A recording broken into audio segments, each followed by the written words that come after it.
Oi,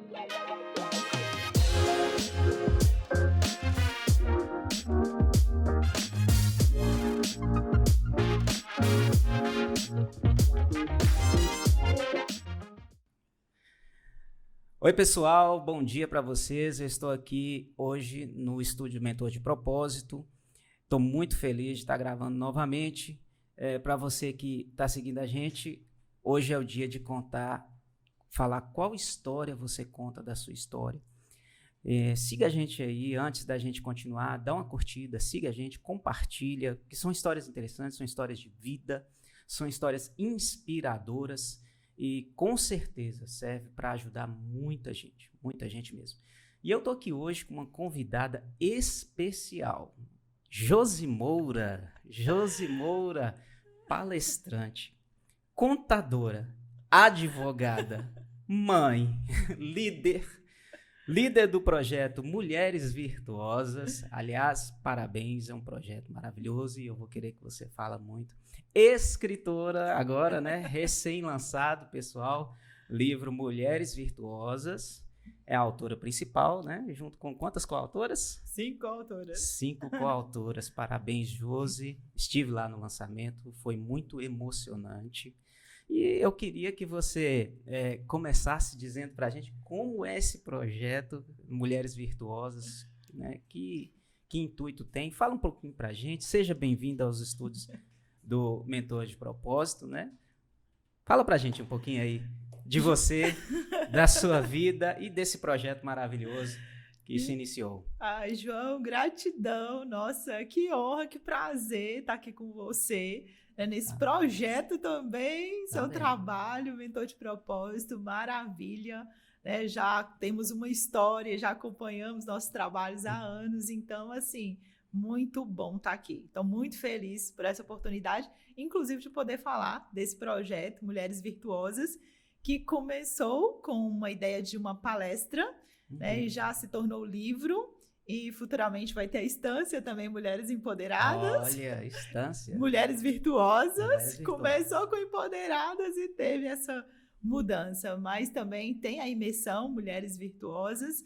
Então, assim, é um projeto bem grande que o Senhor me chamou. Então, assim, para falar do livro Mulheres Virtuosas, né? No caso, começou dessa forma em 2019. Eu comecei a fazer um curso de palestrante e eu precisava escolher um tema da minha palestra. E realmente passou por vários temas, mas o tempo todo eu queria falar para mulheres, porque sempre fui muito chamada para esse nicho, as mulheres, sempre estava ali, mulheres presentes na minha vida desde a minha infância e durante a adolescência, juventude, sempre com aquele contato com mulheres e de alguma forma aquele incômodo de trazer o melhor da mulher. Então, Mulheres Virtuosas foi surgindo, primeiro eram Mulheres Empoderadas, e aí a ideia era falar dessa mulher da Bíblia, a mulher virtuosa, que tem várias características, descobrir se ela existe ou não, né? Se é possível ser essa mulher virtuosa ou não. Então, ficou esse tema mesmo, que é tema, né? Faz parte da Bíblia, desse capítulo de Provérbios, esse nome. Então, eu passei por várias pesquisas até chegar. E as vidas que inspiram, porque eu chamei algumas pessoas para fazer parte desse projeto inicialmente, essas 5 amigas, para contar suas histórias, e eu quis trazer isso, mulher virtuosa. Então, ela existe? Quais as características? Então, mulheres reais, elas são mulheres virtuosas? Então, cada uma dessas coautoras contaram ali as suas histórias, seus desafios, as suas vitórias, né, como saíram de uma situação, foram para outra, histórias de cura, de transformação. Então, ali a gente pôde ver as características dessa mulher virtuosa da Bíblia, né, que parecia tão distante, mas que aqui a gente pode ver que é muito real. Aliás, eu não vou dar spoiler do livro, porque eu vivi algumas dessas histórias, eu estava presente, eu conheço algumas coautoras, e estava presente, então não vou dar muito spoiler, mas são histórias fantásticas. Histórias de pessoas que passaram por momentos muito complicados, muito difíceis, né, pela vida, e eu vejo que elas deram a volta por cima, né? tiveram uma força tremenda e deram a volta por cima. Não posso contar os detalhes. Leiam o livro, comprem o livro. Josi, e por falar no livro, né? Então, onde é que a gente encontra o livro? Onde a gente encontra você na rede social? Fala pra gente. Sim, para esse projeto, eu criei um Instagram, é o josi.mourasantos. Então, comecei lá em 2020. Até então não tinha Instagram, não tinha muito acesso às redes sociais, mas criei esse Instagram, então as pessoas podem encontrar o meu trabalho, podem encontrar, né, o livro Mulheres Virtuosas, todos os outros projetos, imersão, processos de mentoria, todos estão lá, no josi.mourasantos. Eu acompanho você, eu vejo que tem um foco bem específico, não só na parte de auxiliar o mundo feminino, pelo lado emocional, né, pelo lado de superação, mas também pelo lado financeiro, né, pelo lado do empreendedorismo. Você dá essa assessoria porque você tem uma experiência. Sim. Você é formada em ciências contábeis há muitos anos e tem experiência porque sempre esteve no meio das empresas, deu palestra também, né? Sim. Consultoria, palestra, mentoria também, agora mais recente. Sim, sim. Então eu percebo que lá pelo seu Instagram você compartilha muito conteúdo pro lado do empreendedorismo, correto? Sim, esse é um foco no sentido de que quando a gente traz essa mulher para sua verdadeira identidade, quem ela é, né, resgata esse valor, resgata seus dons, seus talentos, então ela desperta para aquilo que ela, né, nasceu para fazer, né, que ela quer fazer. Então, muitas dessas mulheres se destacam como empreendedoras. Sim. E nesse momento que ela se destaca ali como empreendedora, ela se vê um pouco perdida. Então, assim, como começar um negócio? Que fazer naquele negócio? Então, assim, estou ali para levantar aquela mulher e dar um apoio para ela fazer aquilo que ela quer fazer, né? Seja o seu pequeno negócio ou grande negócio. Então, eu tenho um e-book, que é um e-book que fala sobre esse passo a passo da administração de um pequeno negócio. Certo. Porque eu trabalhei 15 anos dentro de pequena empresa, colocando a mão na massa mesmo, trabalhando no departamento pessoal, financeiro. Então, assim, tirando nota, fazendo banco, coisas das rotinas do pequeno. Fazia de tudo, 1001 utilidades, né? E essa experiência toda, nossa, foi muito útil para mim na contabilidade. Quando eu saí dessas empresas e fui ser contadora, então eu fui trabalhar com a contabilidade com a visão do empresário. Qual era a sua necessidade? Qual era a sua dificuldade? Então eu trouxe alguns passos, 7 passos nesse e-book para ajudar essa mulher a empreender melhor, a organizar o seu negócio, a ter lucro. Então eu cuido das mulheres nessa área porque eu não poderia jogar fora, né? 15 anos dentro de pequenas empresas, fazendo esse passo a passo, e já 14 anos dentro da área contábil. Sim. E com esse foco, meu foco sempre foi muito pessoas. É engraçado que os meus colegas contadores, e participei de sociedades, então tinha aqueles que cuidavam da parte contábil, da parte fiscal, e Josiane cuidava de quê? Departamento pessoal.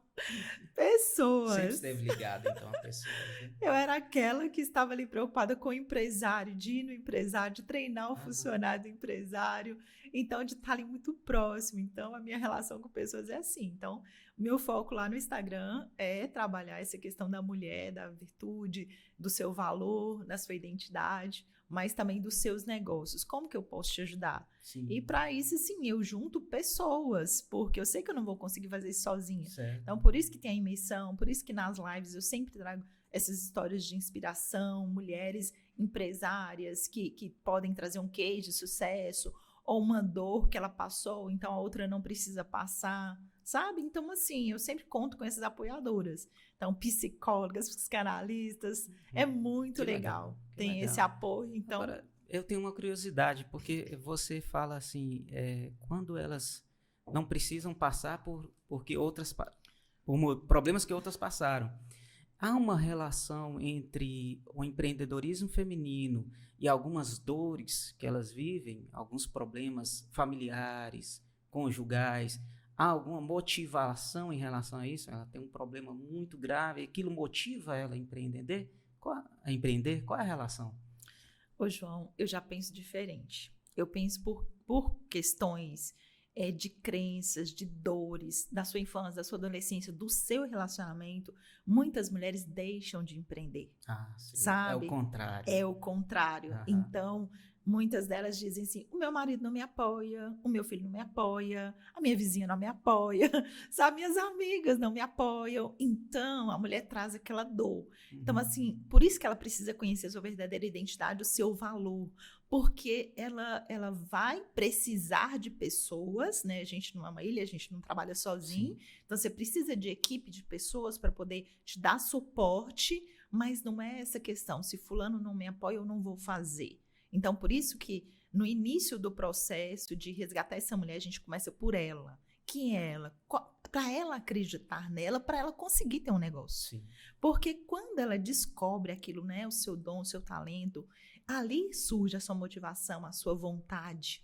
Então, assim, todos os outros desafios vão sendo vencidos. Então, questões para uma mulher vencer em seu negócio é algo que a outra começou. Ah, comecei sem capital. Aí eu trago uma mulher que começou sem capital. Sim. Igual eu já fiz lives com uma série de mulheres empreendedoras que começaram assim do zero. Então tá lá no Instagram, quem quiser conferir essa série de lives. Então, aquelas experiências mais... Aliás, traz elas aqui, né, pra gente contar a história. Nossa, né? Tem mulheres maravilhosas. Então, essa questão do empreender é isso. Essas experiências de falta de apoio de uma com a outra, sim, também ajuda, inspira. Mas, principalmente isso, ó, eu não tinha maquinário, como que eu comecei? Sabe? Então, essas questões mais do negócio, uma inspirar a outra, dar essa força. Fala, se ela conseguir, eu também consigo. Então, nesse sentido. Que bacana. Eu vejo um caminho muito importante a ser trilhado aí para isso, porque hoje há pro lado feminino, ainda há um preconceito com a mulher de que ela não é capaz, né? Não sei de onde tiram isso, mas é um ser humano, nós somos capazes, todos nós temos dentro de nós, né, uma inteligência, né? Cada um com o seu tipo de inteligência, né? Com a sua habilidade específica. E eu acho que seu papel é interessantíssimo, muito importante para poder abrir caminhos. Sim, sim. Por isso que eu vejo mais como um projeto, porque parece que você é a sua missão. É sua missão transformar as mulheres? Fala pra mim. Sim. Foi um processo, né? Até chegar nisso que eu chamo de meu propósito. Foi passando pelas dores, né? Não foi fácil descobrir ou aceitar também. Né? Porque é muito fácil falar assim, eu já tenho uma carreira, então eu já tenho um emprego sólido, já estou aqui no meu canto, e para que eu vou mexer com isso? Então, e para que eu vou mexer dentro de mim? Porque para fazer um projeto desse, então assim, eu tive que me deixar ser quebrada para começar, sabe? Então assim, não é o caminho fácil. Você descobrir seu propósito e quer transformar pessoas, mas assim, você entender que primeiro precisa ser transformada. Exatamente. Eu passei por esse mesmo processo, porque quando a gente tem um projeto, realmente, a gente primeiro trata com a gente. Sim. Primeiro é a gente rompendo a barreira do interior, da vergonha, principalmente do medo das críticas, Sim. Que é terrível, né? E da crítica, às vezes, de você mesmo. Sim. Não estou bom o suficiente, não fiz... não tá legal, eu preciso estar perfeito, e não é essa. O ideal é você simplesmente caminhar e fazer, até que as pessoas e você mesmo vá colhendo os frutos, né? Do seu negócio, do seu projeto. E você fala que passou por algumas dores, então vamos entrar um pouquinho nesse mundo, no fantástico mundo da Josi. Vamos começar lá da sua infância. Você é uma entre 10, é isso mesmo? Aliás, o que é até raro, né? Hoje é raro as pessoas ou têm um filho ou não tem nenhum. Hoje está complicado. Mas 1 entre 10 hoje é raro, né? Conta pra gente como foi sua infância, de onde você veio e como era a sua família. Conta pra gente um pouquinho. Sim. Ô, João, pois nasci nessa família de 10 irmãos, então, né? Nasci ali por último. Caçulinha. Então você era a queridinha da família. Pois eu sempre busquei isso para me favorecer, sabe? Então, era caçula, então tinha que ser a mais cuidada, né? Mas, na realidade, assim, eu venho de uma família muito simples. Então, meus pais vieram lá da região de Patis, vieram para Montes Claros, Varzelândia. Meu irmão disse que meu pai é lá de Varzelândia, porque eles moraram em Patis. E assim, minha referência era que meus pais eram de Patis. E meu irmão foi investigar nossa história e viu que a nossa origem é lá de Varzelândia. Você morou lá em Varzelândia, né? Sim. Pois é, tive lá recente. Então, morando aqui na Maiada dos Santos Reis, foi onde nasci, que acontece? Ali, naquelas condições que nós vivíamos, assim, digamos que naquela época era o bairro mais carente da cidade. Sim. Então, a gente nasceu, cresceu ali, eu fiquei ali até os 6 anos de idade. Então, numa condição, assim, meio desfavorável, né? Sim. Então, assim, com poucos recursos. Meu pai era açougueiro e a minha mãe dona de casa, tinha que ser, né? Para cuidar de 10 filhos. Para cuidar de 10 tinha que ser. Muitas ajudadoras, ela encontrava pessoas para poder ajudar e ali ela ficava naquela condição e assim, a gente vivia de maneira bem precária, no sentido assim, que tinha carne, porque ele era açougueiro, mas os meus irmãos não tinham uma sandália para ir para a escola, né? Não tinha um short, não tinha uma camisa, não tinha os cadernos, então era uma questão assim, realmente, eu a menor, então tinha essa fase de escola ainda, só via, eu lembro de umas cenas assim, que eu tinha um cantinho lá para eu brincar sozinha ali com algumas coisinhas e uma bala. Eu me lembro assim da minha mãe cuidar muito, assim, tentar me proteger dos problemas, das coisas que aconteciam, e tinha umas amigas. Então, assim, eu lembrava de algumas cenas, né? Me lembro de algumas cenas, mas os meus irmãos realmente que foram compartilhando as suas histórias e foram falando das suas dores. Então, assim, não foi fácil para o meu pai, né, criar 10 filhos, minha mãe, e não foi fácil viver naquela condição. A diferença sua na infância que você lembra para o seu irmão é de quantos anos?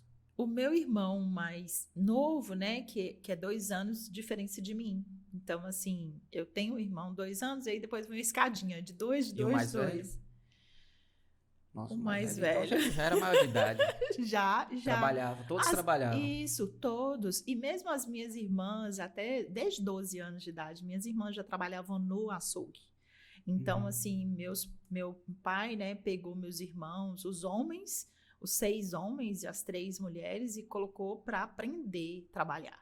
Então, assim, ele veio de uma criação, né, da roça e tudo. Então, aquele medo dos filhos virarem ladrão e prostituta. Isso era o pior. Então, assim, meu pai era muito bravo com isso. E naquela época, eu vou te falar que era revólver, era coisa normal. Ainda mais quem mexia com ele roça, né? tinha um revólver 38, sabe? Então, assim, era de dar muito medo, né? O meu pai fortão, grande, de chapéu, aquele vaqueiro e tudo. Eu ali, pequena, via meu pai assim, em certos momentos eu via ele como herói, mas em certos momentos eu me assustava, né? Com aquele gigante e brigão, e batia nos meus irmãos. Então, assim, era assustador. Sim. Sabe? Então, quando você fala, a gente estava conversando sobre essa questão da mulher. Então, naquele momento ali, eu vi da mulher empresária. Daquele momento, eu trouxe algumas crenças, algumas dores daquele momento ali da infância, sabe? Para esse momento agora, para ter que me quebrar agora, eu tive que ir lá, nesse momento, naquela cena ali, resgatar algumas coisas, ressignificar. Tentar entender também, né? Sim. Olhar para ele, tentar entender os motivos das atitudes dele. Né? Sim, porque aí eu fui entender justamente isso. Um homem naquela época, para tentar criar 10 filhos, para não deixar eles irem para um caminho errado, que era o cenário que os colegas, né? Todos os filhos se tornavam ladrões ou prostitutas e tudo, então se perdiam, ele não queria que isso acontecesse. E o ambiente favorecia, né? Onde eles estavam, onde vocês estavam. Sim, onde nós estávamos. Mas ficou uma dor ali, de medo, no caso, né? Muito medo. E também dessa questão da aprovação. Então, eu precisava ser muito quietinha, muito boazinha, né? Para não sofrer. Não apanhar. E também a minha mãe começou a dizer que era doente. Porque... Tadinha, caçulinha é doente. Doente. Gente, isso é incrível. Ela tirou isso de onde? Pra me proteger, a única explicação. Só que Essas coisas, gente, é tão forte, eu não sabia disso, assim, como que era forte uma crença da sua infância. Porque até os 45 anos de idade, eu acreditava que eu tinha uma doença nos rins até os 45 anos de idade. Minhas pernas sempre foram inchadas porque minha mãe dizia que eu tinha um problema nos rins e por isso que as minhas pernas eram inchadas. E você tinha isso na cabeça, então? Na cabeça. Eu acreditava piamente. Todas as pessoas, os médicos me perguntavam. Aí eu falava, tudo bem com você? Não, sua perna tá inchada. Eu falava, não, eu tenho essa perna inchada porque eu tenho um problema no rim. Minhas pernas... Cultura popular, veio da sua mãe. Eu contei isso pra médico, pra todo mundo, pras minhas irmãs, pra qualquer pessoa justificar. Pros seus filhos. Pros meus filhos. Eu sempre justifiquei que as minhas pernas eram inchadas. Que coisa. Porque eu tinha essa doença. Só que aí, fazendo esses processos, eu descobri que não. Eu comecei a fazer uma caminhada, mudar minha rotina, mudar meu estilo de vida e as minhas pernas desincharam. Quando você fala processo, e eu falei de processo também, quando a gente fala de processo é o que a gente passa quando a gente começa a estudar, a gente começa a ter conhecimento da gente, né? A gente começa a se identificar no mundo, entender nossos medos, nossos anseios. Eu sei bem o que é isso, porque... E essas crenças, principalmente quando vêm dos nossos pais, né, elas realmente são fortes pra gente. Porque você tinha em quem acreditar, na sua mãe. Sim. Mais na sua mãe ainda, né? Que seu pai, criação muito rígida, você tinha um pouco, certo, a maioria das vezes um pouco de medo, né? Porque ele brigava muito com seus irmãos. Então, é realmente uma crença muito forte. Levou por 45 anos. Deve ter contado pra todo mundo, né? Não, era muito... Depois eu comecei a rir, né? Quando eu descobri que isso era uma crença, meu Deus, quando eu vi as minhas pernas inchadas, aí eu fiquei com vergonha, né? De contar isso pra todo mundo.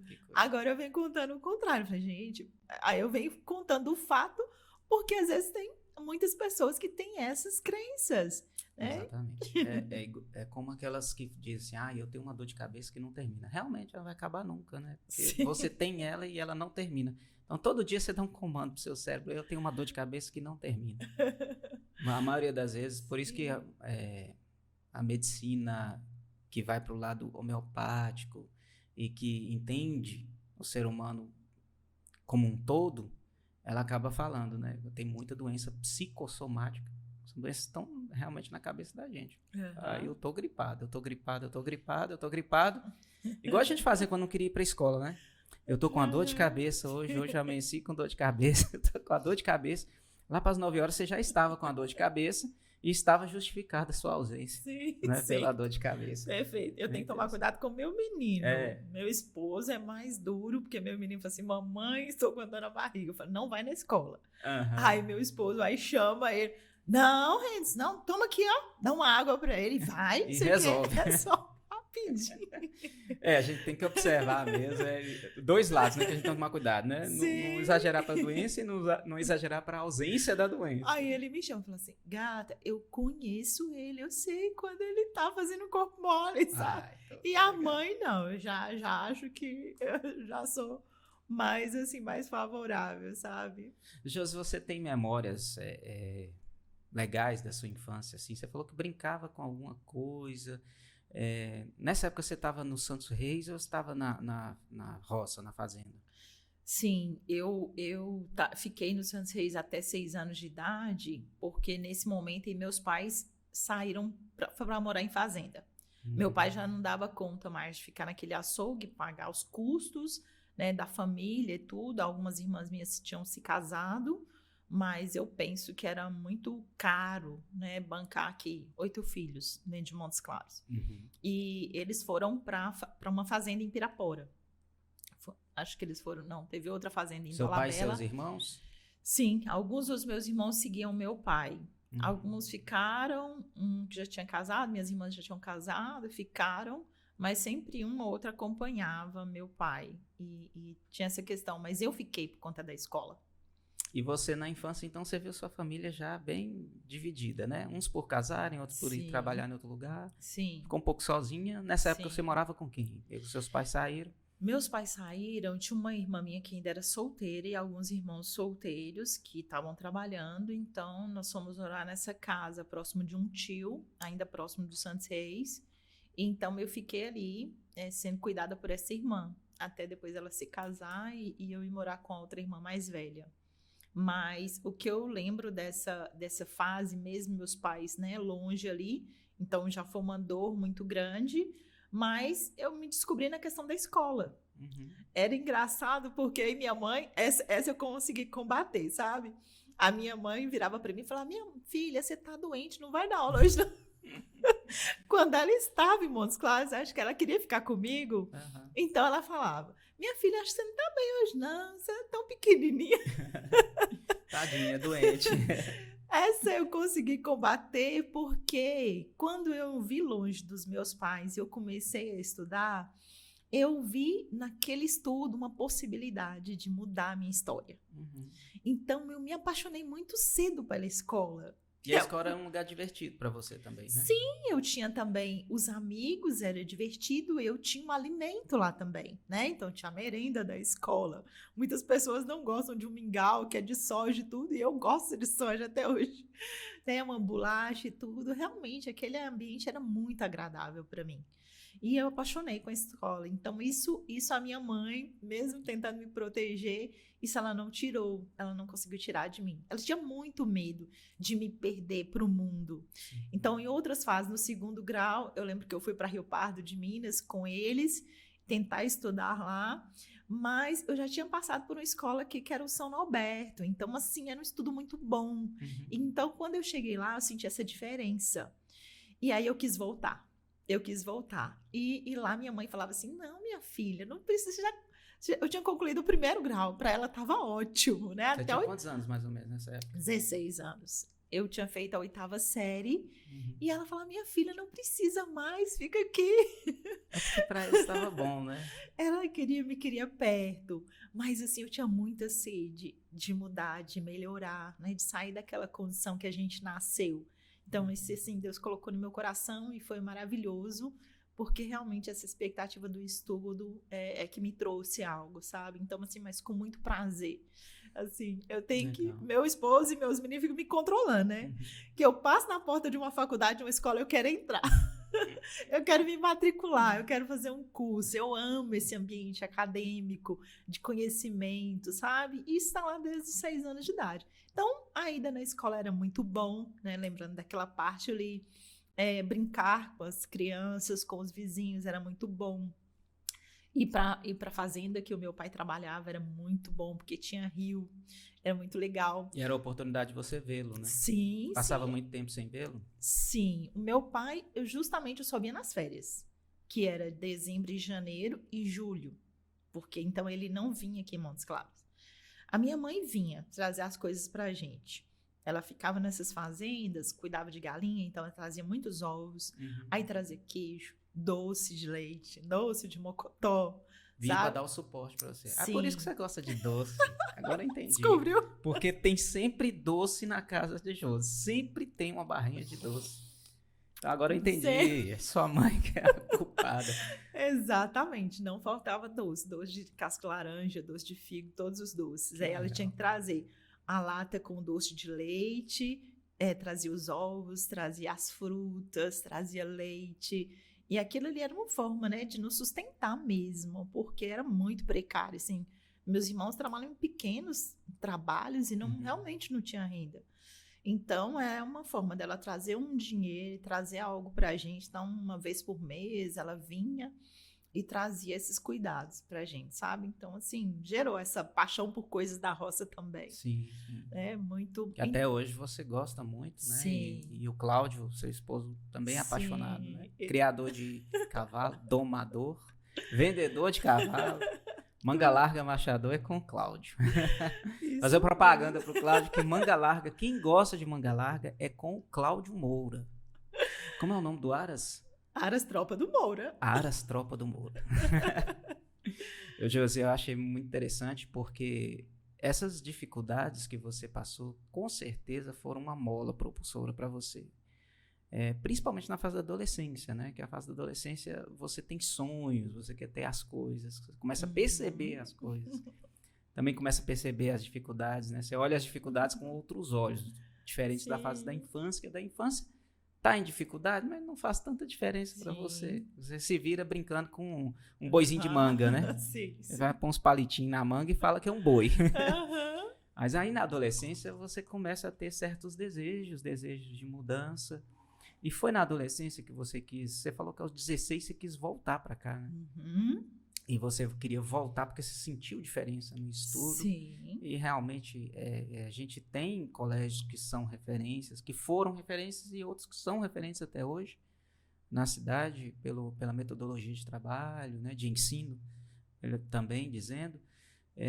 Na sua adolescência, você começou a perceber os problemas familiares, você começou a ver assim, olha, isso tudo que eu vivi, eu quero algo diferente. Como é que foi? Como é que você começou a planejar a sua vida?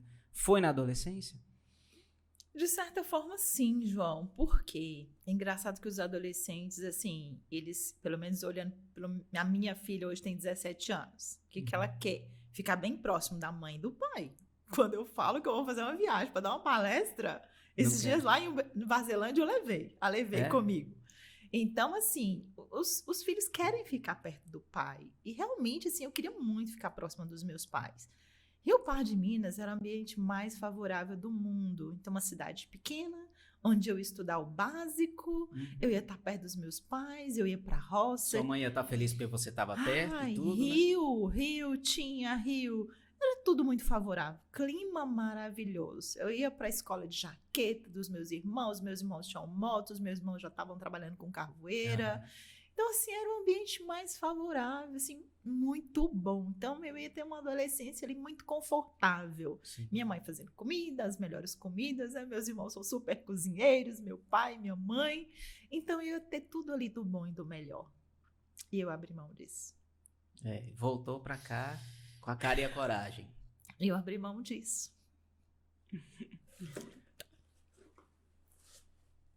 Saiu de perto da mãe, né? Sua mãe queria você muito perto. E eu queria meus pais muito perto também, né? Então, mas tinha algo que me movia pra cá, sabe? Eu acho que, assim, esse chamado de Deus, porque todos nós nascemos com um propósito. Deus nos chamou para estar aqui, para servir pessoas com nossos dons e talentos, e aquele incômodo maior de abrir mão, né, de tantas coisas boas. Então, eu penso hoje que foi esse incômodo pela escolha, assim, que o Senhor tinha me escolhido para algo. E assim, aí Ele me deu essa força de dizer, não, mãe, eu vou. Eu vou morar com a minha irmã mais velha, dormir no sofá da sala, né, então eu não tinha meu quarto. Então, estudar mesmo numa escola pública, tudo bem. Quando eu voltei, já não era mais uma escola particular, uma escola pública. Mas aqui eu vi a possibilidade, né, de crescer, de ser alguém, de mudar a nossa história. Sim. Então, assim, eu não via. Engraçado que eu não conseguia enxergar um futuro sem passar pela escola. Entendi. Sabe? Aqui seria seu maior passo, né? O maior passo possível que você pudesse dar seria vir pra cá e... É que você viu um futuro, de certa forma você viu um futuro. Sim, eu vi. E assim, não foi fácil essa fase, porque a minha irmã tinha o filho dela, depois ela arrumou outra filha. Então a gente vivia ali de maneira bem precária, o esposo dela tinha uma baixa renda. Então, assim, os meus pais não conseguiam me ajudar muito aqui. Eles estavam lá tentando sobreviver, tentando ter um negócio também, meus irmãos tentando se erguer. Então, não havia muitos recursos. Então, a gente tinha o básico, sabe? Vivia com o básico de alimentação, de sobrevivência, tudo. Né? Sobrevivência. E a minha irmã muito lutadora, muito batalhadora, sabe? Trabalhando muito. Ela trabalhou em uma escola e começou a fazer salgados. Então, assim, muito esforçada. Então, além da minha mãe, que é a primeira referência de uma mulher lutadora, guerreira, sabe, muito virtuosa, porque ela conseguia dar conta desses filhos, apoiar esses filhos, apoiar o meu pai para onde ele ia. Até parece que eu conheço um casal assim, sim, né? Que a esposa, onde o esposo vai, a esposa vai atrás. A Flávia é a linda. Minha esposa é minha parceira. Minha esposa Tá comigo em todas. Sim, conhece essa história. Um dia eu virei pra ela assim, até nas bobagens que eu faço, você tá junto? Ela, tô junto. Linda. E a minha mãe era assim, ela ia com meu pai, sabe? Isso é importante. Então assim, ela deu todo o suporte e tá ali com os meus irmãos também, mesmo meus irmãos casados. Então assim, a minha mãe foi a primeira referência de mulher, né? Forte, batalhadora, guerreira, mas também de alegre demais. Então assim, acho que um pouco da minha alegria eu tenho isso da minha mãe. Era muito alegre, muito contagiante, assim, todo mundo queria estar perto dela. Que legal. Ver a gargalhada dela. Então, assim, nossa, por tantos desafios que ela passava, mas a alegria era constante no rosto da minha mãe, sabe? Nossa, contagiava demais. Então, sua mãe mantinha a motivação na família, né? Sim, o tempo todo. O riso dela, a força, sabe? Ela estava ali dando aquele suporte. Mas era vaidosa, sabe? Gostava de arrumar cabelo, de tal batom. Então, de ter uma roupa mais alegre. E isso aí, ela ficava me puxando, né? E eu não queria ir para esse lado, né? Questão daquela adolescência, e sua mãe querendo que você veste uma roupa mais vibrante e você não querendo aquilo. Mas ela era tudo assim. Então, essa é a referência. E a segunda referência, a minha irmã, com quem eu morei, na questão do trabalho também, da força e de ser uma mulher abençoadora. Nossa, minha irmã dividia com os vizinhos aquilo que a gente mal tinha. Sério? Então, a gente tinha dias que a gente não tinha, assim, tinha um pouquinho de café para tomar, né? Às vezes não tinha o pão. E assim mesmo ela cuidava dos vizinhos, dos amigos. Então, assim, quando ela passou a trabalhar na escola, ela ajudava com aquela merenda da escola, ela ajudava as pessoas, sabe?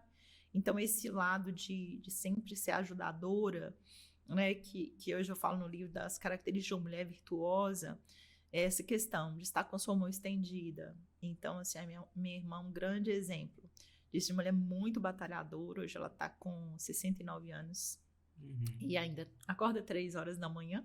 Sério? Sério. Fiquei com inveja, acorda às 5. Ela acorda para trabalhar, não é para meditar nem para orar. Ela tem uma empresa de salgados, né? E tem que dar conta de salgado tudo nas pronto. Escolas. Às 6, 7 horas da manhã, ela tem uma equipe, tudo. Mas ela tem essa força. A gente tá pensando em pegar o gen dela, né? Inspirador. Às vezes as pessoas olham por fora, né? Falam assim, fulano deu bem na vida, né? Agora tá... Como é que é? Tá vendendo salgado, tá ganhando dinheiro demais, construiu uma casa, não sei o quê. Mas não sabe por trás, né? Como é a história da pessoa. Sim. O que ela passa por 3 horas da manhã. 3 horas da manhã. E não vai dormir 9, não, sabe? Ela para as 4 horas da tarde, tá de pé, às vezes descansa, volta. E tem um ritmo assim. E abençoa muitas pessoas o tempo todo. Se precisar dela, qualquer hora, é a pessoa que a gente busca apoio o tempo todo, sabe? Ela nunca tá ocupada para ajudar alguém, sabe? E isso te inspirou? Sim. Imagina ali, eu na adolescência, né, morando ali com ela, vendo ela com todo aquele esforço.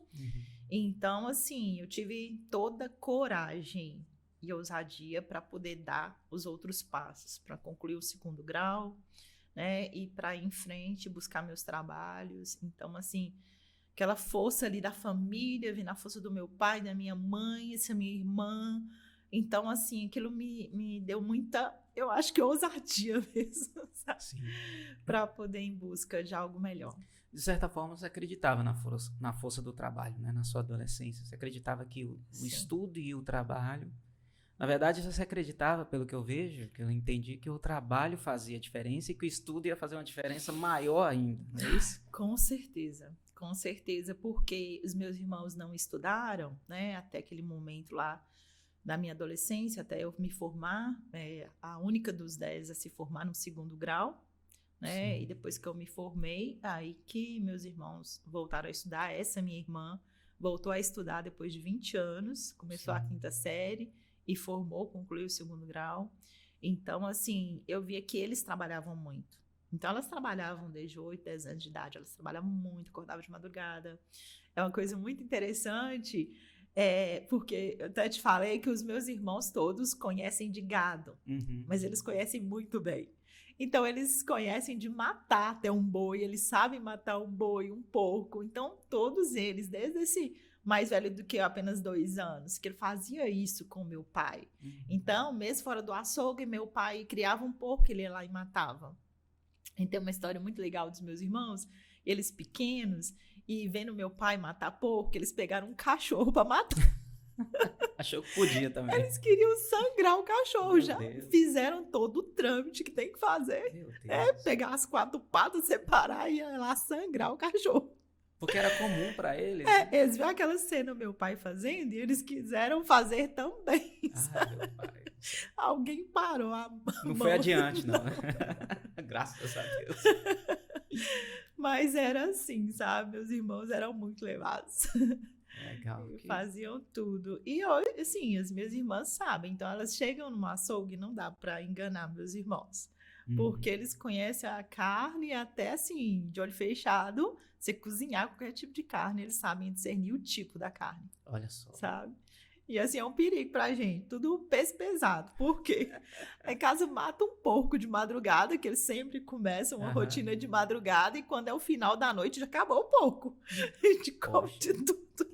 Eu lembro que você se reuniu no quintal, né? No quintal lá da casa da sua mãe. Tinha várias casas bem próximas e tinha um quintal, né? Sim. Um quintal comum a essas casas.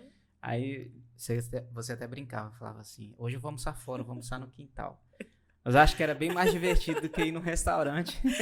Nossa, lá Eu tava ali a demais. família toda reunida e a gente Sim. sente falta disso hoje, né? De Sim. reunir família. Hoje é difícil reunir família, né? As famílias hoje são mais, além de serem menores, são mais reservadas. Né? Dificilmente as pessoas se reúnem hoje. Isso é importantíssimo. Mas aí, da sua juventude, você formou no 2º grau e você já começou a trabalhar em seguida. E como é que foi? Ai, foi muito engraçado. Eu conto esse fato mais para motivar as pessoas dessa coragem do primeiro emprego, sabe? Hoje eu vejo, assim, muitos jovens com essa dificuldade. Como que eu vou arrumar o primeiro emprego? Porque eu não tenho experiência. Geralmente o pessoal fala, você tem experiência? A pessoa não tem. Aí tá. Mas então tem um emprego ali em tal lugar. Mas tem que ir no lugar? E você tem experiência, é a mesma coisa? Você sabe fazer alguma coisa? Não sei. Então, assim, hoje eu vejo que tem essas dificuldades. Vou ter que passar um e-mail? Vou ter que ir atrás, vou ter que fazer um currículo, sabe? Vou ter que mandar. E naquele momento que eu estava ali no 2º grau, gente, nossa, foi tão forte essa questão do primeiro emprego para mim. Eu queria tanto algo melhor que, assim, não poupei esforços.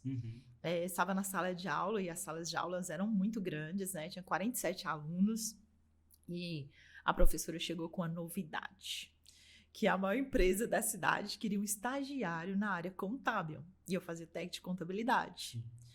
Ai, eu me enchi de esperança naquele momento, sabe? Gente, eu nunca imaginei, assim, o quanto que eu desejava aquele emprego ali naquele estágio. E a professora foi fazer um sorteio, 47 alunos, ela precisava de 5 pessoas para fazer um teste lá na Cotenol. E aí eu falei, sou eu, vou fazer parte, que bênção, que uma oportunidade. Então, a oportunidade da vida, né? Era só a oportunidade da vida. Era aquilo ali, engraçado, porque as pessoas nem falavam muito bem de lá, da fábrica, né? Mas eu desejava muito, era uma empresa da cidade. E eu enchi de esperança, eu esperei aquele sorteio, sabe? E eu não fui sorteada. Eu não fui sorteada, meu Deus, e agora? O que eu ia fazer? Naquele momento não tinha Uber, não tinha celular, não tinha e-mail, não tinha computador, mal tinha lotação. E ainda tinha que pagar a lotação e eu não tinha dinheiro. Porque, né, sem recurso nenhum, a gente andava a pé. Eu andava a pé de casa para a escola, de escola para casa. Essa era a rotina, para casa da família. E aí o senhor falou, vai lá, minha filha. Vai na fé. Como assim? Foi sorteada, esperei um dia, no outro dia eu falei, sim, eu vou lá nessa empresa. E os 5 era para participar de um processo. Era uma vaga Era só. uma vaga. Era uma vaga por setor. E você não estava entre esses 5, né? Não estava entre coisa assim, que aí eu fiquei patutando aquilo ali. Falei, e agora o que eu vou fazer? Montei uma estratégia, um plano. Peguei uma lotação, acho que eu peguei uma lotação, porque é um pouco distante aqui de Santos Reis lá, acho que eu peguei uma lotação e fui lá na porta lá. Também sabia nada. Né? A professora tinha pegado o nome das pessoas e passado lá para essa pessoa, mas eu cheguei lá na porta lá da empresa. E falei, eu queria falar no departamento pessoal. Aí tal, o porteiro me mandou lá e tudo, eu conversei com a moça. Falei, moça, vocês já selecionaram as pessoas lá da escola de Montes Claros? Ela, não tô sabendo não, você vai fazer o teste? Eu falei, se você deixar, eu faço. Eu vim aqui para isso. Ai, meu Deus do céu. Ela falou, tá bom, passa por aqui, toma o teste, senta aqui e faz. Ai, meu Deus do céu. Gente, cara e coragem, sabe? E agora? Já abriu a porta, né? Uhum. Pronto, Josiane. Olha, você já tem uma possibilidade agora. Você não foi sorteada, mas eu consegui. Então, assim, as pessoas param nesse primeiro não. Aí é que eu digo, não para nesse não. E eu não sei, é de família mesmo, essa ousadia, essa coragem. Deu sair, não foi minha mãe que mandou ir lá, não foi a minha irmã. Falou assim, vai lá. Me deu apoio, me pegou na mão, me levou. Não, eu fui sozinha. Eu lembro que eu fui sozinha e a hora que ela me deu aquela prova e eu comecei a olhar aquela prova, eu vi naquele momento que eu não era a melhor aluna da sala. Você falou, essa eu não sei, essa eu vou chutar. Ai, João, foi maior ainda, porque eu olhei aquele teste. Eu falei assim, meu Deus, e tem aquela matéria, né? Aquela professora explicou e eu não sei aquela matéria, e agora? Eu não fechei o balanço que eu tinha que fechar, e agora? Era estágio no setor de contabilidade, então tinha que saber balanço, tinha que saber as coisas da contabilidade. E eu olhei aquele teste, eu fiquei ali uns 10 minutos com aquele teste. Olhando que eu gostava de estudar, mas assim, eu sempre fui muito prática, então eu gostava da aula de física, eu gostava da aula de prática, sabe? Tinha uma aula lá na escola de fazer máquina de fotografar com uma lata de leite ninho. Sim. Aí tinha que fazer o prisma, sabe? Essas coisas que eu mais me envolvia. Então, eu gostava dos números. Eu fechava as provas de matemática, sabe? Então, assim, de física e tal, era muito legal. E eu gostava da área contábil, mas então, assim, eu não tinha me dedicado tanto. Naquele teste, eu vi que eu precisava ter me dedicado mais. Mas aí, outra estratégia, eu tenho que fazer um outro plano, porque agora eu vou fazer esse teste aqui, eu não vou passar nesse teste. Eu preciso de outro plano, meu Deus. Como assim? O que você arrumou? Ô, moça. É porque é o seguinte, eu vim pra cá, mas eu não sabia que eu ia fazer o teste hoje. E eu tenho outro compromisso. Então, será que você podia deixar eu fazer esse teste amanhã? Ela, põe seu nome aí e volta aqui amanhã, às 8 horas. Tá bom, moça. Toma. Sério. Sério que eu vi o teste, pus o meu nome e voltei para casa para estudar o teste. Você passou a noite estudando, imagina. Passei a tarde, a noite, revendo os cadernos, olhando a matéria e tudo mais, para eu voltar lá e fazer o teste. Não tinha noção nem se eu ia fazer o teste, que dirá, né? Consegui passar naquele teste e tudo. Então, assim, agora já estava certo. Eu já sabia, já fui fazer o teste e tudo mais, então concorri àquela vaga. E ali tinha todas as possibilidades, né? De eu conseguir aquele primeiro estágio, estava lá cheia de esperança, e a fábrica linda, aquele lugar enorme, maravilhoso. E foi assim, nossa, muito gostoso esperar aquele resultado. E aí? Deu certo? Não deu certo? Bom, então peraí, como é que é isso? Não deu certo? Não deu certo, porque eu tinha uma colega mais aplicada, aquela melhor da turma, aquela dedicada, sabe? Muito boa a menina. Então, assim, ela é bem esforçada, muito inteligente. E aí, tudo certo, porque ela conseguiu. Era uma vaga para o estágio, era melhor, e ela era melhor. E tudo bem. Agora, o que eu precisava fazer era outra estratégia, outro plano, recomeçar, pensar em outras possibilidades, mas Deus tem planos maiores que os nossos, verdade, né? Verdade. Ai, Deus cuida da gente em cada detalhe. Então, assim, Deus viu o meu esforço, sabe? De sair, minha coragem, minha ousadia, sabe, a minha humildade de ir lá e de pedir. E aí, no dia seguinte, que sai o resultado, a menina conseguiu, aquela moça do departamento pessoal, me chamou e falou assim, olha, você não conseguiu aquela vaga para o estágio, mas no departamento pessoal tem uma vaga. Como você foi a segunda melhor do teste, você gostaria de trabalhar com a gente no departamento pessoal, de carteira assinada, com todos os seus direitos, seu primeiro emprego? Que legal, Josi. Assim foi o meu primeiro emprego. Agora, incrível, enquanto você falava que você tomou a atitude, não foi sorteada. Não. Vamos lá. Primeira barreira, não fui sorteada. Você poderia ter desistido ali. Segunda barreira, não passei no teste. Você ganhou a oportunidade de fazer o teste e não passou no teste. Ali também você poderia ter falado assim, tá tudo acabado. No entanto, você recebeu uma oportunidade de trabalhar lá e eu acho que deve ter sido fantástico para você, porque você era o primeiro emprego. Sim, sim. Primeiro emprego de carteira assinada. Uma expectativa de vida. Inclusive, carteira assinada, para nossa época, eu posso dizer assim, né? Para nossa época, era como se fosse ganhar uma medalha de ouro. Trabalho de carteira assinada em uma empresa.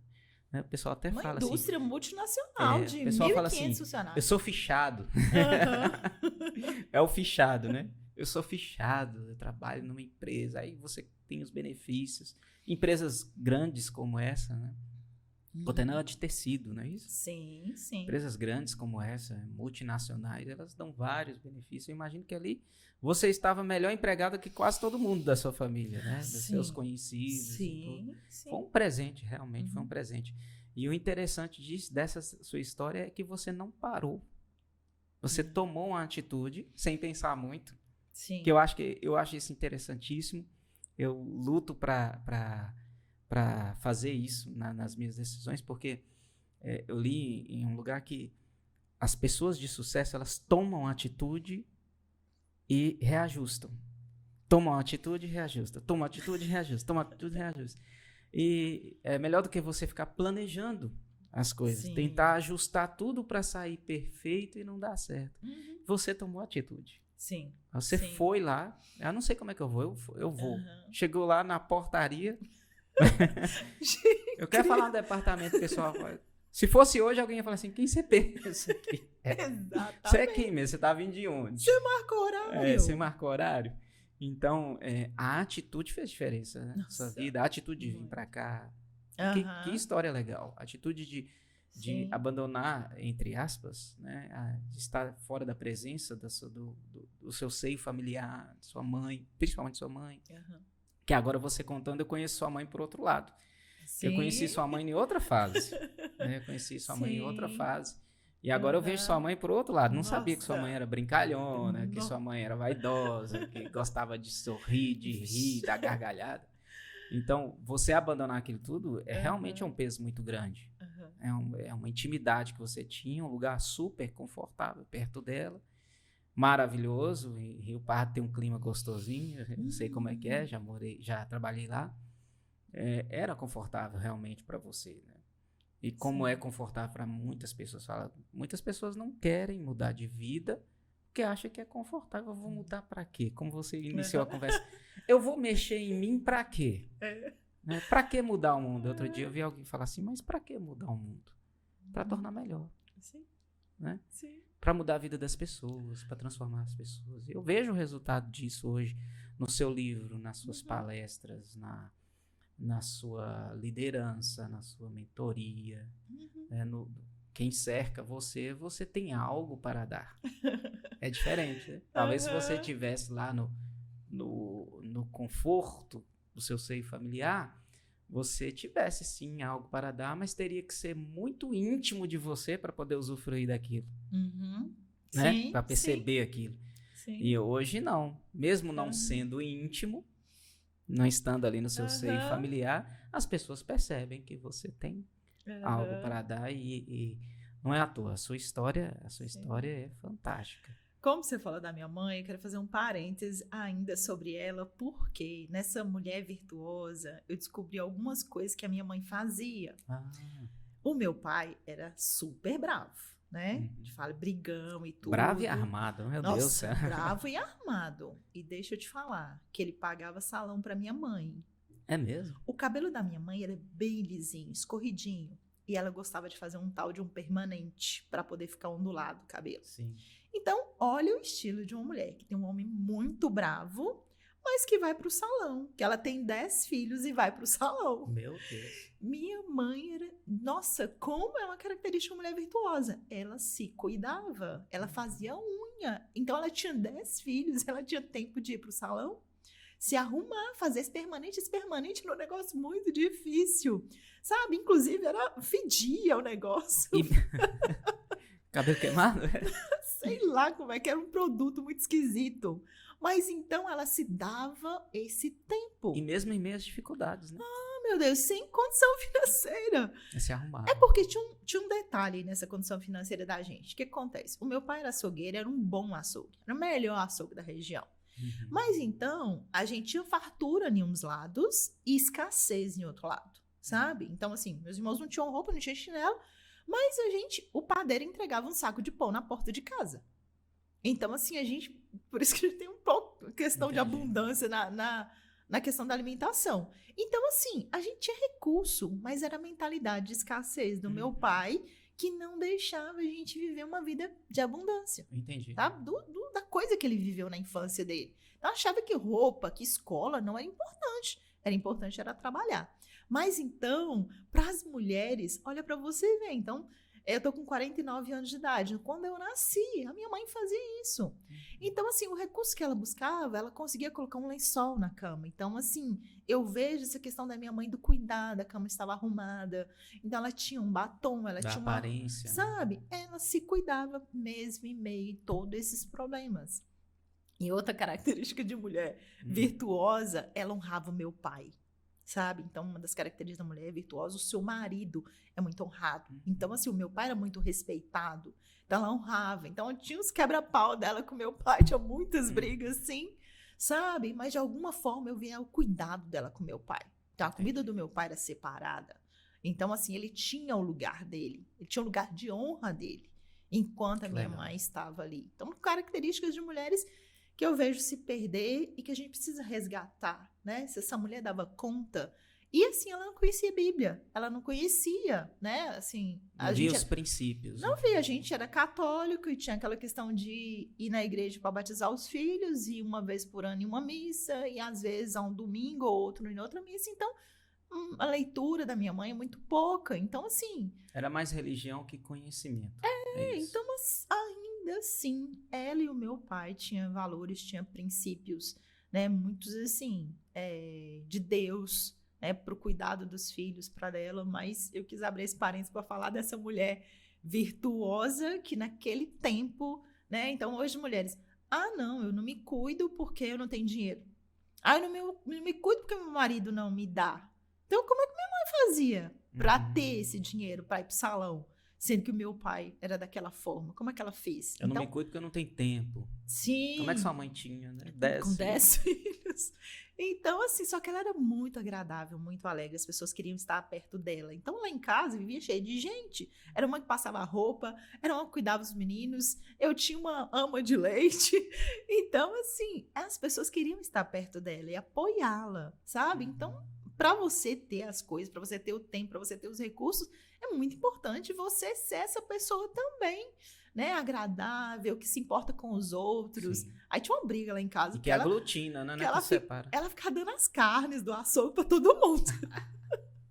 Tinha tá me dando prejuízo, mulher. Tinha esse detalhe, sabe? Então era essa mulher virtuosa aí. Que maravilha. Eu não sabia. Você realmente, você teve uma fonte de inspiração fantástica com sua mãe. Sim. E com seu pai, seus irmãos e irmãs, o trabalho. Sim. A sua mãe, eu vejo o cuidado. Sim. Cuidado, o trato, a aparência. Que a aparência é importante. Né? Sim. A aparência é importante demais. É um cartão de visita. Nós somos um cartão de visita. Sim. Essa é a verdade.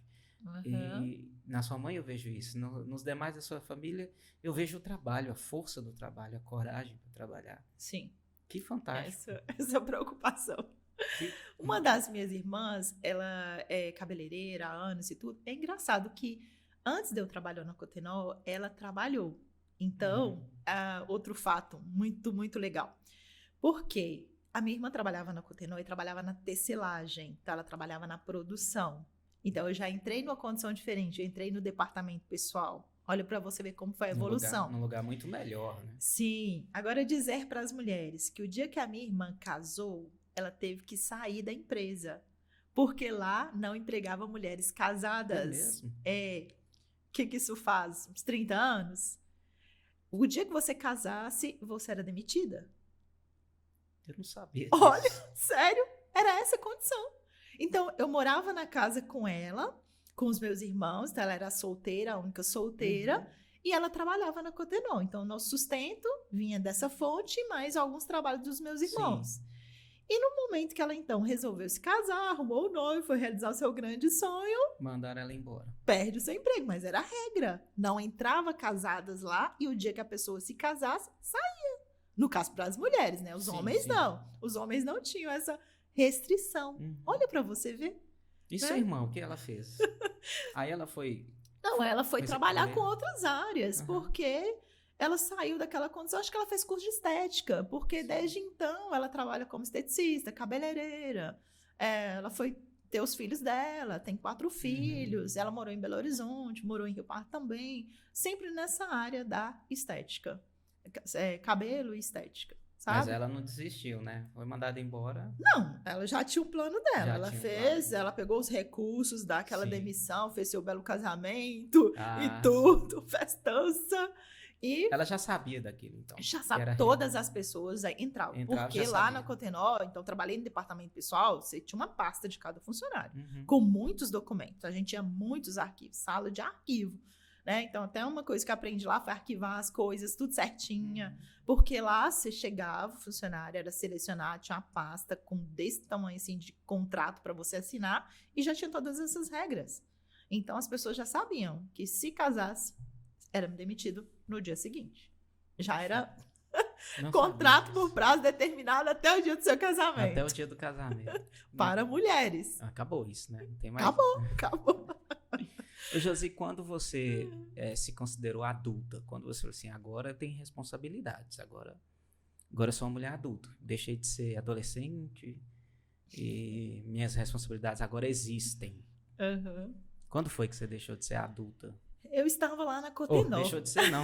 Passou quando você a se ser, tornou adulta. Se tornou adulta, eu entendi. A pergunta é porque eu comecei a trabalhar, né? Então, a ideia, você começa a trabalhar, por mais que eu queria uma vida melhor, mas até então eu não tinha roupa. Então, meu dinheiro foi para comprar roupa. Aí, depois, eu não passeava, porque não tinha recurso. Então, eu passei a ter recurso para ter alguns prazeres. Tomar um sorvete, comer uma pizza. Então... O meu dinheiro foi naquele momento ali. Então, assim, eu ainda estava morando com a minha irmã. Então, de certa forma, ela me apoiava. Então, ela foi me dando um suporte para eu viver algumas coisas que eu não vivi na adolescência. Sim. Porque teve 2 questões. Porque meus irmãos não me deixavam sair na porta. Porque aconteceu o fato assim. Tinha que cuidar da caçulinha. Não podia namorar, não podia se encontrar, nem pegar na mão. Não. É porque essa questão, quando eu comecei com essa ideia de que eu estudar poderia nos dar uma condição melhor, gente, como que isso, né, os seus pensamentos, o seu sentimento, a sua visão começa a passar para as pessoas à sua volta. Os meus irmãos começaram a ver a esperança em mim. Eu seria aquela que formaria, eu seria aquela que tiraria a família daquela condição, sabe? Então... Houve essa questão, e aí a visão foi do cunhado, do primo. Eu tinha 6 irmãos homens para me cobrir, 3 cunhados, um primo e o meu pai. Quando eu andava em Rio Pardo, eu andava com os guarda-costas. No mínimo 6. No mínimo 6. Eu não andava sozinha. Alguém se arriscava a namorar com você? Coitado, sabe? Então, teve essa questão, que aí eu não podia sair, eu só saía com os meus irmãos. Meu Deus. teve essa questão. Então, assim, quando eu comecei a trabalhar, eu falei, opa, já fez 18 anos, já formei, já entreguei lá, né, o diploma, então vou curtir um pouquinho. Teve esse fato, mas eles me protegiam ali, mas com essa questão, poxa vida, alguém tem que formar, alguém tem que mudar a nossa condição. Eles também tiveram essa esperança, sabe? Então, nesse momento, eu não me via com tanta responsabilidade, estava saindo dessa fase da adolescência, então não tinha tantas responsabilidades, eu tinha uma expectativa de um futuro melhor, mas não tinha tanta responsabilidade. E morava com essa minha irmã, minha mãe, meu pai estavam morando em Rio Pardo de Minas, em um sítio, estava tudo bem, né? Então, eu já estava ali há 2 anos na Cotenó e buscando melhorias ali, aprendizados. Eu vou dar uma pausa para pular da fase adulta, só porque esse momento da Cotenó foi muito importante. Os meus aprendizados lá. Sim. E aí, quero te chamar a atenção para a questão da visão também.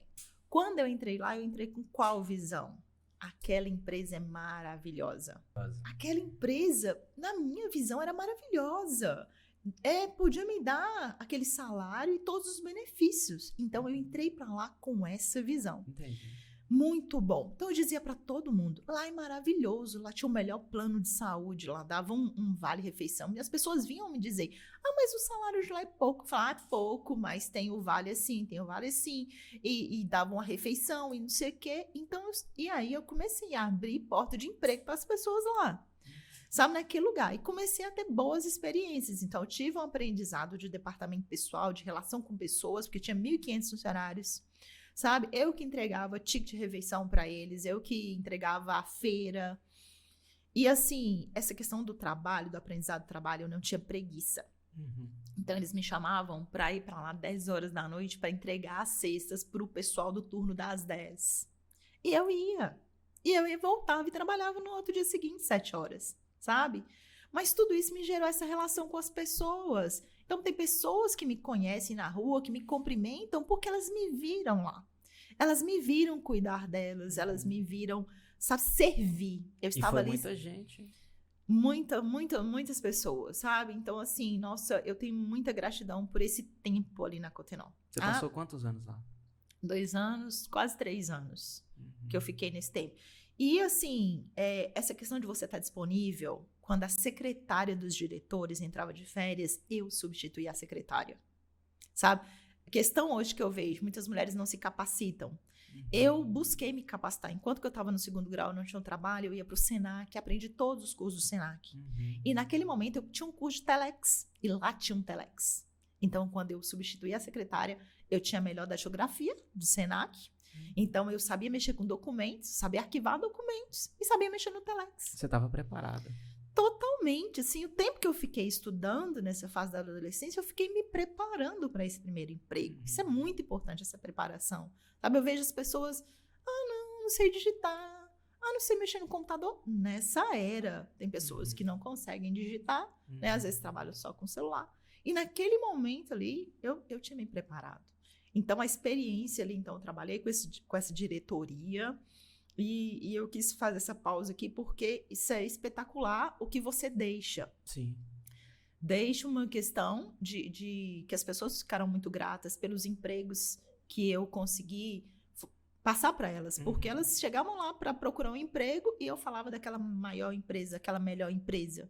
E assim, elas tinham aqueles ganhos e tudo. Então, muito bom essa gratidão, essa relação com essas pessoas ali, sabe? E aí tem um fato muito engraçado, que o meu tio me cobra até hoje por que eu não aposentei. Porque teve gente, posso ter gente que aposentou, né? O vizinho dele, eu arrumei um emprego pro vizinho dele. O vizinho dele aposentou, e por que eu não aposentei? Seu tio não entende que você não aposentou. Mas você botou fulano lá e ele aposentou e você não aposentou. Que negócio é esse? O moço aposentou lá na empresa e eu não consegui aposentar até hoje. Mas acho que você não vai aposentar. Acho que você vai trabalhar o resto da vida. Mas é muito engraçado esse meu tio me cobrar isso, sabe? Meu tio, pois é, e aí, como é que ele tá? O moço tá ótimo, aposentado. Que legal, Josi. Gerou esse aprendizado, João, e gerou uma questão que foi assim, nossa, foi tão forte que eu não achei que aquele aprendizado, aquele momento ali naquela empresa, O que eu tinha deixado ali naquela empresa? Eu só tive noção do que eu deixei naquela empresa 20 anos depois. Olha só. 20 anos depois. É uma semente, né, que você plantou e ela deu esse fruto, né? Você viu a quantidade de pessoas que você impactou.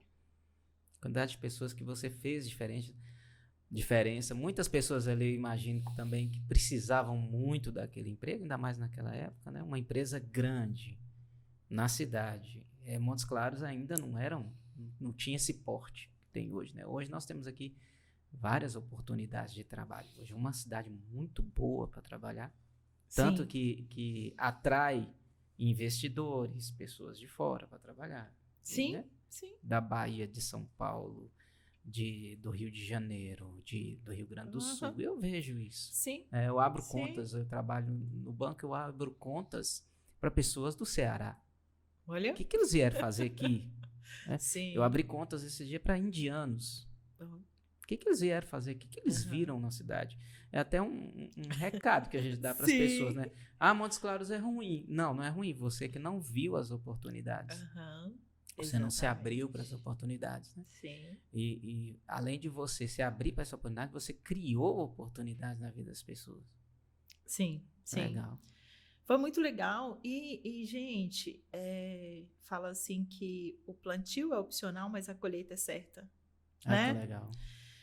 Porque eu estava em 2011, no escritório de contabilidade, e eu sou assim, já fui para o escritório de contabilidade, mas eu gosto de relacionar com pessoas. Então, eu precisava ir nos órgãos conhecer as pessoas, porque quando eu ligasse para lá, eu queria saber com quem que eu estava falando. Então, eu conheci todas as pessoas da prefeitura, da Receita Estadual, da Receita Federal. Então, eu sempre tinha qualquer oportunidade, eu queria ir nos órgãos. Você era uma contadora de relacionamento. Não. Eu não deixava o boy fazer o serviço do boy. Você ia lá. Não, marcava e estava em todos esses lugares. E um belo dia eu estava na Receita Estadual. E assim, eu estava numa fase da contabilidade, que eu estava começando uma sociedade, né, um grupo de contadores, e a minha carteira de cliente era menor daquele grupo. E eu estava lá com as minhas dores de poucos clientes. E estava lá na Receita Estadual e, de repente, quem eu encontro na Receita Estadual? Um dos diretores da Cotenol. Um daqueles que eu fui secretária. Olha só. Aquele com quem eu tive que conversar para poder sair de lá. E aí oi, doutor Murilo, porque a gente, né, tratava, mesmo que não era um doutor, uma formação de direito nem nada, mas a gente sempre tratava os diretores como doutor. Oi, doutor Murilo, tudo bem? Ele olhou para mim. Oi, tudo bom? Josi, trabalhou lá na Cotenol? Lembro. E agora, o que você está fazendo? Eu sou contadora agora, formei em ciências contábeis, tenho um escritório de contabilidade, está aqui o meu cartão. Se eu precisar de alguma coisa, tudo bem, que prazer, que ótimo. Ok, terminamos aquela conversa, fui para o atendimento. Acho que uma semana ou duas depois, doutor Murilo me liga. Josiane, estou com um cliente para você. Olha só. Posso ir no seu escritório? Claro, claro, Senhor, obrigada por responder a minha oração. Obrigada por essa porta, por esse cliente, essa possibilidade, né? Porque ele poderia chegar lá com o cliente não ia com a minha... Não, ele foi para levar outra pessoa. Ele não queria que eu fosse a contadora dele. Entendi. Ele foi lá, depois de 20 anos, me indicar um cliente. Como assim? E essas foram as palavras dele quando ele sentou na mesa com o dono de uma construtora, de uma mega construtora. Josiane, aqui, ó, esse é o cliente, você vai cuidar da contabilidade dele. Aqui, ó, pode confiar. Ela é ótima, vai resolver esses problemas todos para você. Assinou embaixo. Ai, Deus. Tá vendo o plantio? Que maravilha. Tá vendo o plantio? Doutor Murilo nunca tinha me visto pegar uma caneta de contabilidade. Ele nunca me viu fazer um cálculo, um balanço. Ele nunca tinha me visto atuar como contadora. Ele não conhecia o meu escritório. Ele não me viu formar, ele não me viu me desenvolver, não me viu pegar nenhum cliente. Ele não sabia quantos clientes eu tinha. Ele não sabia nada. Mas ele disse essas palavras. Josiane, esse aqui é o cliente. Cliente pode confiar. ela vai fazer a sua contabilidade. E o cliente imediatamente trocou de contador. Passou a me pagar mais do que o contador anterior. Então, assim, nossa, eu fiquei muito grata a Deus. Mas eu quis dizer dessa história da Cotenó, do que eu plantei ali, e que foi fantástico, e que veio no momento, sabe, essa resposta, foi a maior resposta de um plantio na minha vida, sabe, no momento que eu precisava, e de uma maneira extraordinária, que eu nunca imaginei que eu tivesse deixado isso ali naquela empresa. E que agora na colheita você vê o resultado. Foi maravilhoso, foi muito bom, foi maravilhoso aquilo ali, sabe, João? Mas quando você me perguntou que horas que veio a maturidade, né? A fase adulta. Quando você se tornou adulta? Eu fui um dia trabalhar lá na Cotenó e eu cheguei para trabalhar e pouco tempo depois eu recebi uma ligação. A minha irmã me ligou que o meu pai havia falecido lá em Rio Pardo de Minas. E ali foi um baque muito grande, porque até então, eu era a caçula. Eu era que estava começando a vida, eu era protegida, né? Eu era aquela esperança, aquela que estava dando certo e tudo mais, mas ainda não tinha me casado, então não tinha os filhos, então não tinha aquela responsabilidade. Sim. Foi muito difícil receber aquela notícia. Meu pai tinha uns 2 meses que ele tinha estado em Montes Claros, que eu tinha visto, mas, assim, como ele morava lá, então a gente tinha, né, pouco contato, então, assim, eu senti muito essa ausência do meu pai, esse baque do meu pai. Acho que eu não senti tanto a perda da minha mãe, porque eu convivi mais tempo com ela, mas o meu pai eu convivi menos, então, assim, foi muito forte. Mas naquele momento, a minha mãe morava com meu pai nesse sítio, e ela precisou voltar para Montes Claros, porque lá meus irmãos estavam todos casados, tinham seus lares e tudo, e eu era solteira. E ali eu ia ter que dar conta agora da minha mãe. Cuidar dela. Agora nós estávamos ali, eu e ela, para vencer. Pensei sem o meu pai, porque a minha mãe, tudo ela falava assim, vou falar com seu pai. Então, assim, era muito forte a presença dele pra gente. Tudo era essa mulher, sabe, que respeitava o seu marido, que dava honra pra ele. Então, ela tinha força, ela educava os filhos, sim, mas ela dependia dele, assim, não com aquela dependência no sentido de dor, sabe, de tudo eu dependo do meu marido. Não era isso, não. Ela tinha prazer de dizer assim, Zé, faz isso. Envolver ele. Envolver.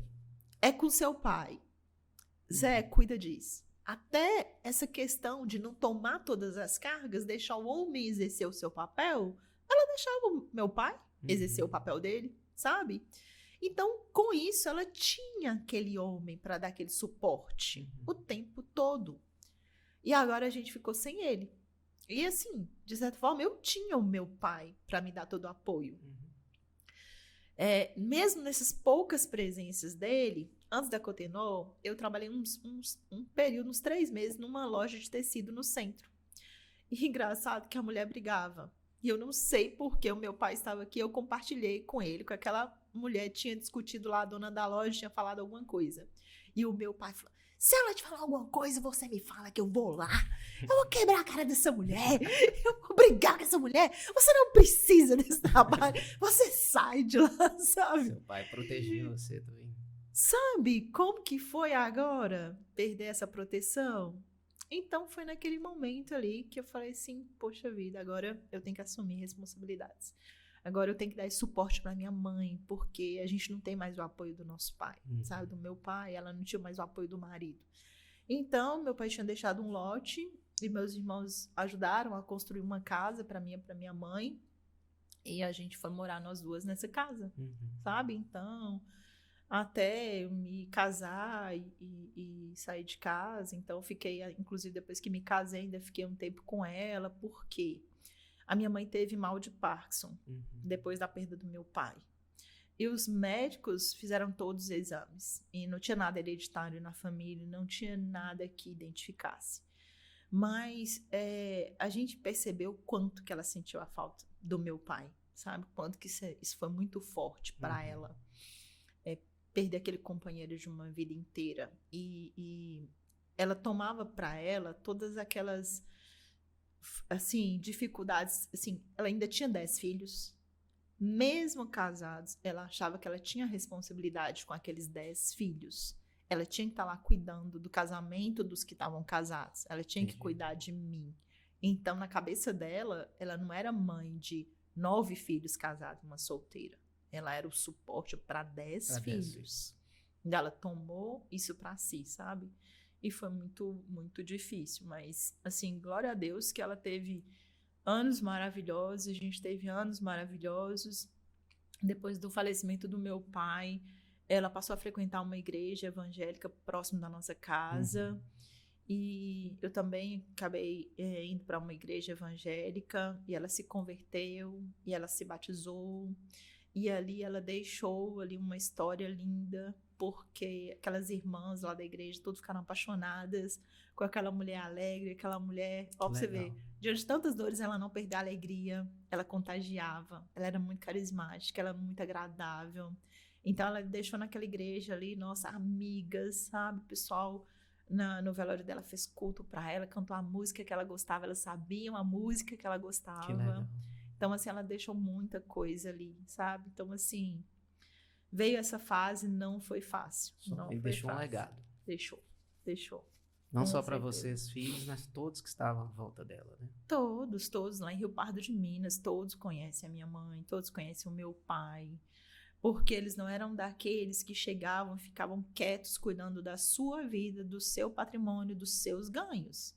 Não, eles chegavam e aí eles impactavam. Então, eles arrumavam um emprego para uma pessoa, e daqui a pouco estavam fazendo a casa de alguém, aí daqui a pouco eles estavam construindo alguma coisa. Então, todos os conheciam. E a alegria o tempo todo. Então, nas festas, nos forrós de Rio Pardo de Minas, meu pai estava lá com a minha mãe, então todos conheciam.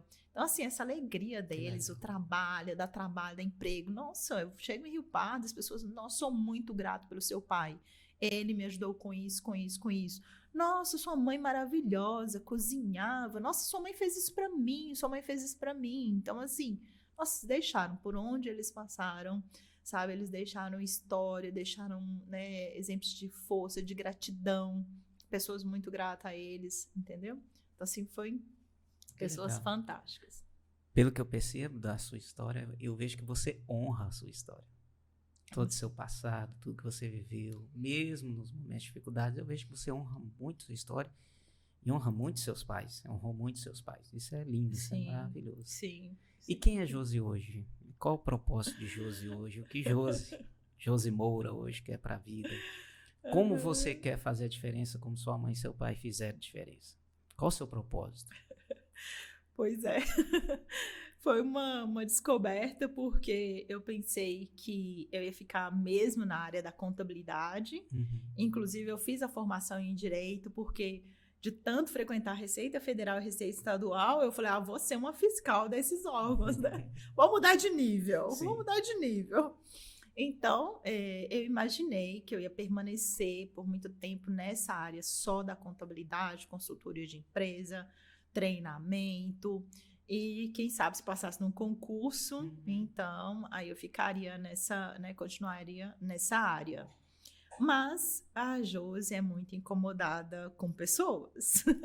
Estava eu no meu escritório de contabilidade, trabalhando com estagiários de contabilidade, com profissionais da contabilidade.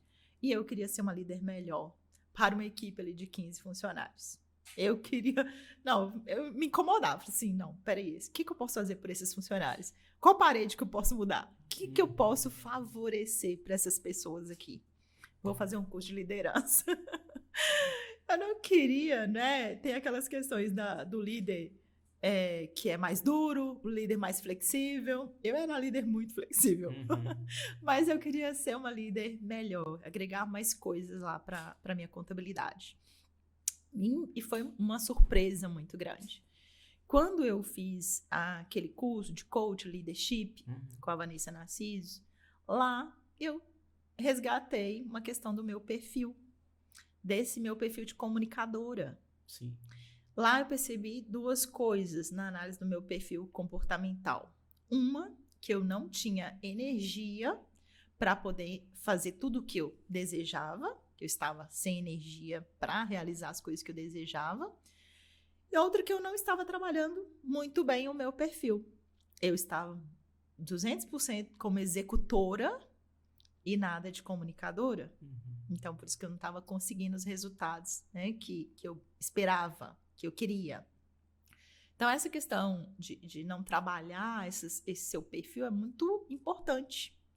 Porque eu queria entregar, eu ia 7 horas da manhã para o escritório e entregava o máximo ali e não via os resultados que eu queria. Sim. Então, estava na função, da forma errada, né? Estava trabalhando na área de maneira errada.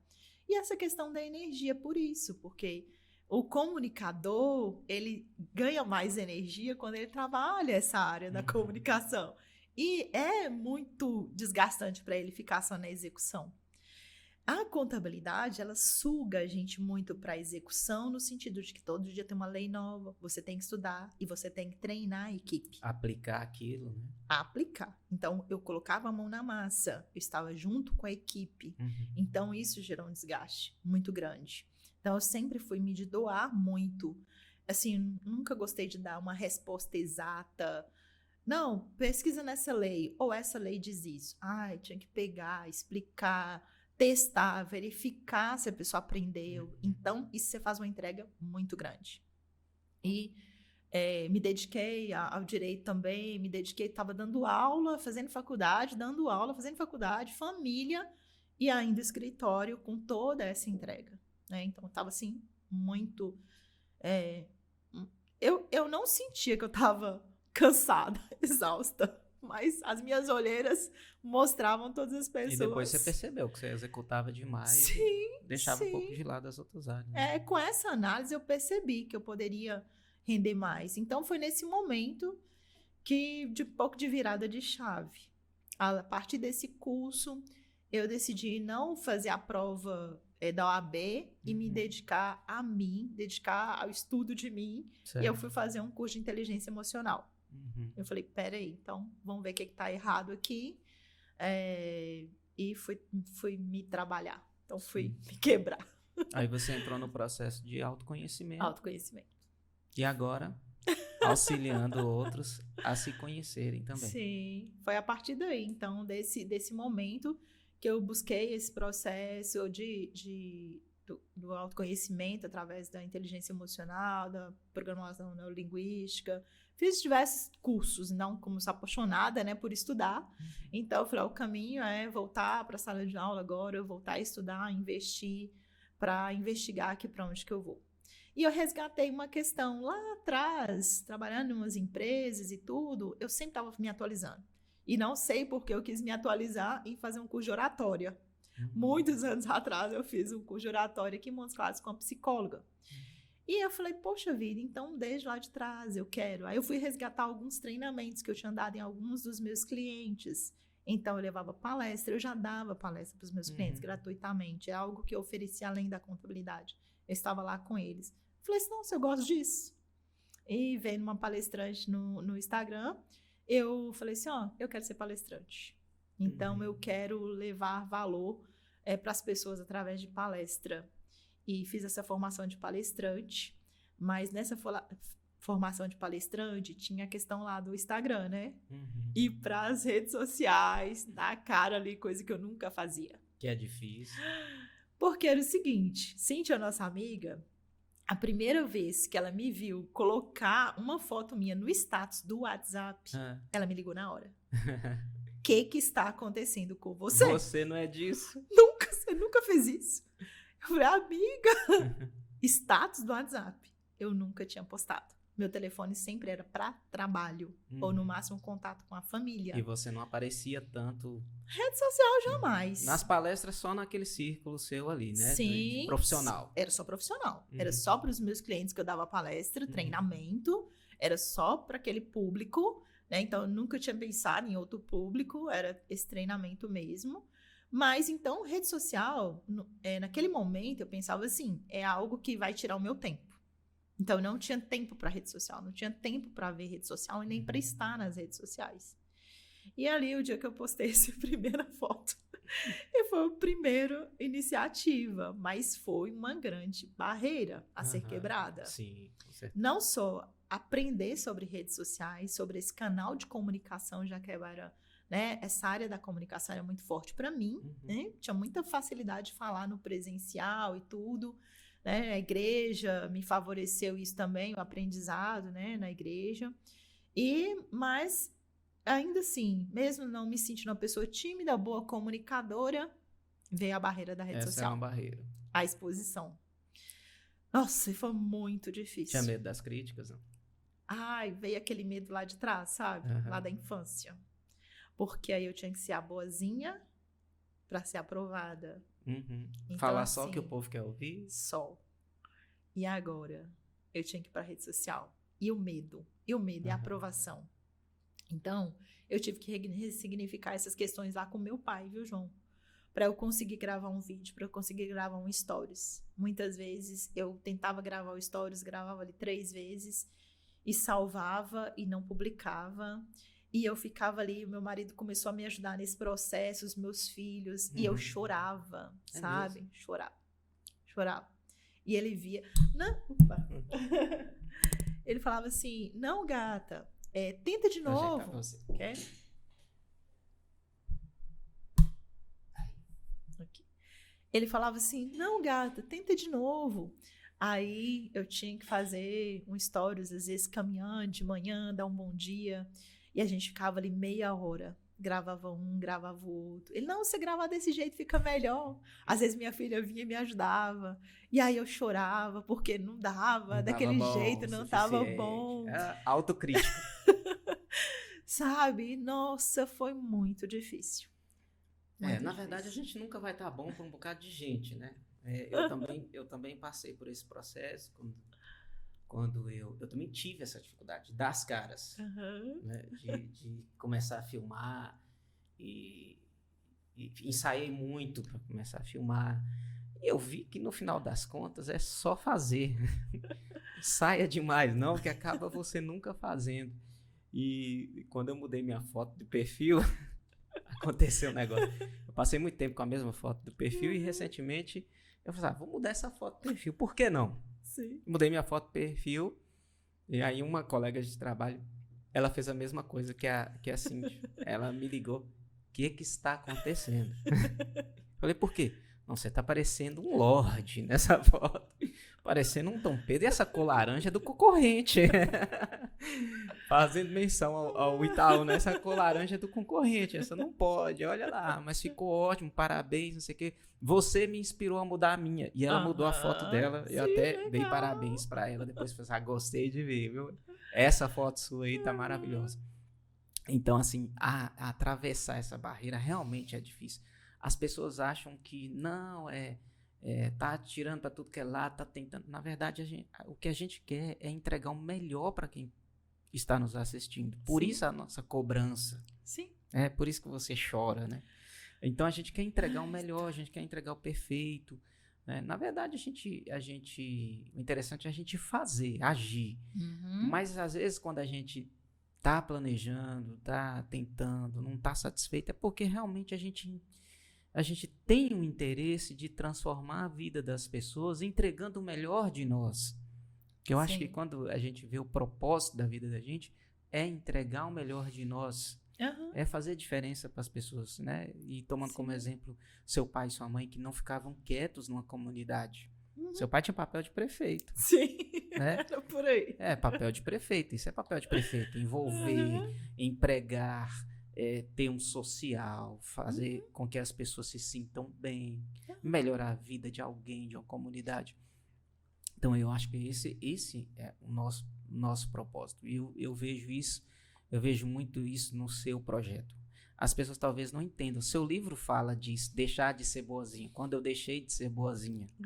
E você citou isso também no início. Sim. Seu livro fala isso.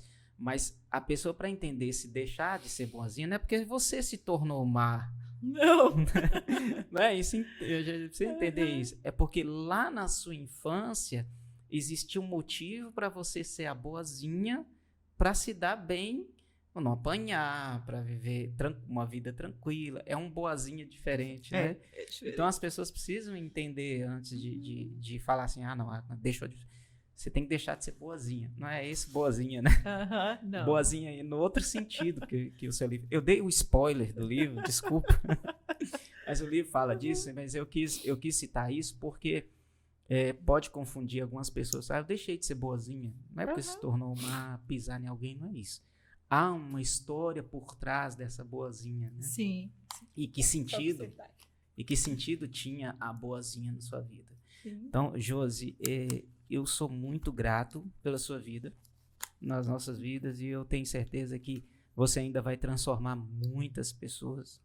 É um canal de transformação, um canal de bênção, e pode ter certeza disso. Eu tenho certeza que as pessoas que estão ao seu redor estão sendo transformadas. Eu tenho certeza. O seu investimento em estudo, em autoconhecimento, eu sei que não vai parar. Eu sei que não vai parar. Somos do lifelong learning, né? A gente não cansa de aprender, a gente vive aprendendo, e isso é fantástico. Isso é gratificante, aprender. E eu fico muito feliz por você estar aqui. E eu queria que você deixasse uma mensagem. Eu vou ser bem específico. Deixa uma mensagem para as mulheres. O que você gostaria? Hoje é seu dia de ecoar no mundo. Então, deixa uma mensagem para as mulheres. É a sua frase de hoje para as mulheres, para a gente finalizar o nosso bate-papo, o nosso dia aqui de conhecimento da Josi Moura.